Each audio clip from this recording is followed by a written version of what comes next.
बहुत बार पेशेंट्स बच्चों के पेरेंट्स मेरे से पूछता है कि विटामिन डी की कमी से बच्चों में क्या सिम्टम्स आते हैं या उनको क्या प्रॉब्लम्स होती हैं। इस वीडियो में हम बच्चों में विटामिन डी की कमी से क्या सिम्टम्स है उस बारे में बात करते हैं।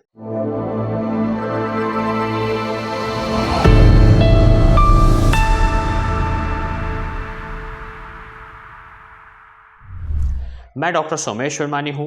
मैं director and head centre for paediatric orthopaedics Sarvodaya hospital sector 8 Faridabad में काम कर रहा हूँ। विटामिन डी, सबसे पहले आप समझिए विटामिन डी का काम क्या है।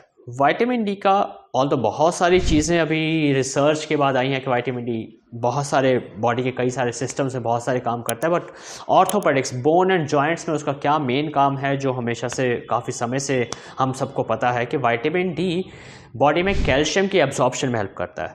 तो विटामिन डी अगर कम है तो कैल्शियम एब्जॉर्ब नहीं होगा और उसकी वजह से फिर बच्चे की बोन्स, जिसमें कैल्शियम का बहुत इंपॉर्टेंट रोल है, वो काइंड ऑफ वीक हो जाएंगी। उसके अलावा मस्कुलोस्केलेटल सिस्टम, बाकी मसल्स में के मेटाबॉलिज्म में भी विटामिन डी का बहुत इंपॉर्टेंट रोल है। तो अगर विटामिन डी की कमी है, जो बहुत कॉमन है, बहुत कॉमन क्या, ऑलमोस्ट मैं कहूँगा हम सभी को ही है, बच्चों में भी सभी को है, तो बच्चा बहुत बार ऐसा बोलेगा, और ऐसा बहुत सारे पेरेंट्स का एक्सपीरियंस होता है कि बच्चा कहता है कि शाम को पेन होती है, रात को सोने से पहले कहेगा मेरी टांगों में दर्द हो रहा है, टांगे दबाओ। जिस दिन वो ज़्यादा खेल लेगा उस दिन ऐसा बहुत कॉमन होगा कि शाम को मुझे टांगों में दर्द है, और थोड़ा टांगे दबाएगा और फिर सो जाएगा। ये ग्रोइंग पेन भी हो सकता है, और बहुत कॉमनली विटामिन डी की कमी की मैनिफेस्टेशन भी ये हो सकती है।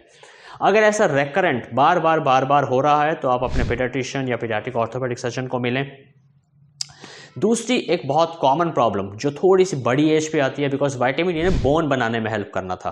अब अगर विटामिन डी कम है, कैल्शियम की एब्जॉर्प्शन कम हो रही है, तो जो बोन बनेगी वो काइंड ऑफ सॉफ्ट होगी, आप कह सकते हैं लेमन लैंग्वेज में, या फिर प्रॉपर नहीं होगी। तो ड्यूरिंग दैट ग्रोथ के पीरियड में जब हड्डी लंबी हो रही है, इन दोनों चीज़ों की कमी से जो बच्चे की बोन है वो टेढ़ी हो जाती है। तो बहुत कॉमनली पेरेंट्स लेके आते हैं नॉक नी के साथ, जिसमें नी घुटने टकरा रहे हैं और बाहर को जा रहे हैं, या कुछ बार बो लेग के साथ आते हैं।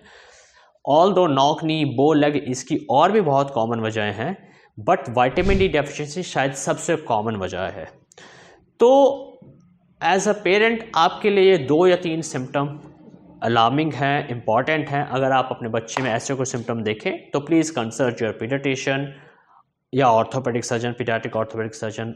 एंड विटामिन डी डेफिशिएंसी बहुत ईजिली ट्रीटेबल है छोटे बच्चों में। इवन अगर बोन डिफॉर्म हो चुकी है तो भी मोस्ट ऑफ द टाइम्स उनको कोई सर्जरी नहीं चाहिए होती है। हाँ, जब वो बड़े हो गए हैं, टीनेज हैं, तो चीज़ें बदल जाती हैं। तो इसलिए ठीक समय पे ठीक ट्रीटमेंट से हम बहुत उनको क्वालिटी ऑफ लाइफ इंप्रूव कर सकते हैं और उनका खेलना कूदना कंटिन्यू रख सकते हैं। Thank you.